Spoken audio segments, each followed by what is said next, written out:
My sister-in-law pranked me by giving me alcohol knowing I don't drink, and I feel so hurt even though she didn't know it would trigger my childhood trauma.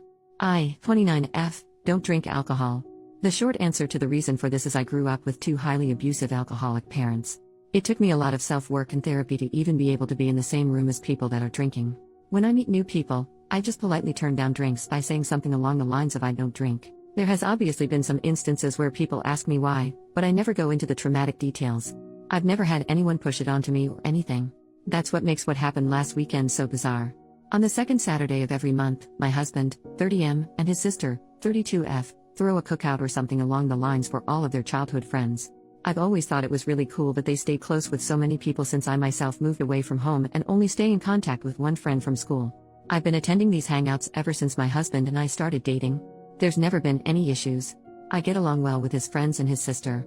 Last Saturday, my husband took my 11-year-old little brother out of town for a dad and Sunday. We're his legal guardians. I've had custody of him since I was 20. So I went to the cookout alone this time. I've done this a couple times before, it's always been fine. So, my sister-in-law handed out the usual mimosas, and I asked for just orange juice like always. When I took a sip of the drink she handed me, I immediately spit it out because I could taste champagne. I turned around to my sister-in-law and said, "Oh, you must have given me your drink by mistake." When I turned, I noticed her and two of her friends laughing. I was so confused.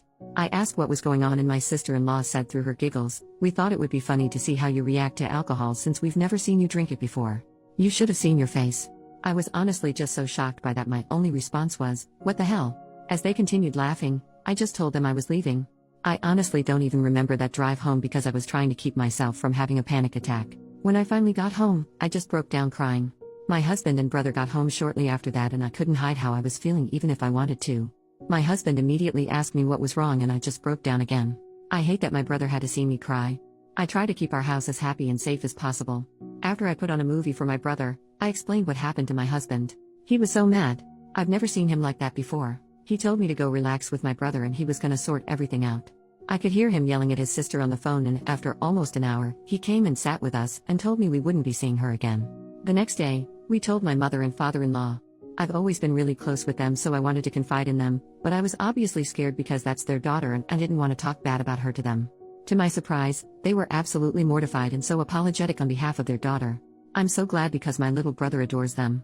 It would have been devastating if our relationship with them suffered because of this. So, yeah. This past week has been so weird. I feel weirdly betrayed. I hate that my sister-in-law and her friends used me as some sort of entertainment for the day. I know that they don't know the trauma this triggered inside of me, but I'm just so confused on why they thought that was an okay thing to do. I also feel guilty because I don't want my husband to stop going to the cookouts and lose his time with his friends and I don't want him and his sister to never see each other again because of me. My husband is amazing and has assured me it wouldn't be my fault if they never speak again. It's just hard not to feel that way. Don't worry though, I've had a lot of emergency therapy sessions this week and I know I'll be okay. It was just such a bizarre thing to experience. It seems like such a small, inconsequential thing to have happened to me. But it's been a crash course on trauma, triggers, PTSD, etc. Typing it out has been so helpful. Thanks for listening to my ramblings.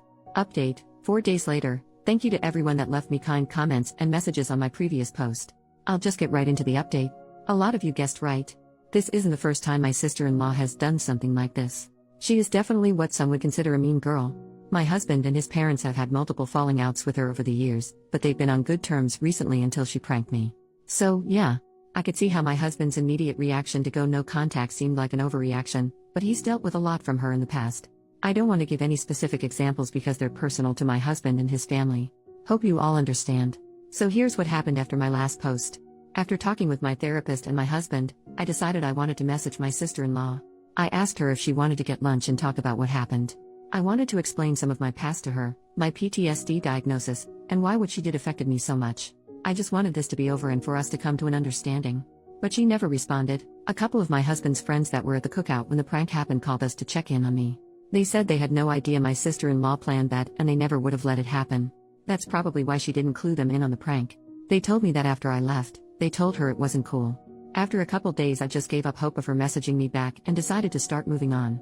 Yesterday, my sister-in-law blew up my husband's phone. She said some pretty awful things. To summarize, it was along the lines of "It's not my fault your wife is a pussy that is scared of champagne." She called me a bunch of names, from everything to bitch, cunt, etc. She said she never liked me and she wished my husband stayed with his high school girlfriend. They broke up when they were 18 by the way, my husband is 30. Lol. The worst thing she said was, my husband was just doing charity by taking in a couple of orphans. If you don't remember, I have custody of my 11-year-old brother and we don't have any contact with our parents because they're abusive. So yeah, some pretty awful stuff. I was honestly just shocked. I thought we got along fine. We were never best friends or anything, but I had no idea she held this much animosity towards me. Maybe she's just embarrassed and lashing out because her parents or some of her friends berated her for it? I don't know. My husband sent just one message back to her saying he never wants to see or talk to her again and then blocked her and her husband's numbers. He told his parents what happened and they were furious too. I don't know what they said to her, but they're about as done as my husband. Since I've been in therapy and have support around me, her words didn't bother me much. I know she obviously has some problems to deal with and I'm just her latest target. The worst thing she did was bring my brother up. I'll never forgive her for that.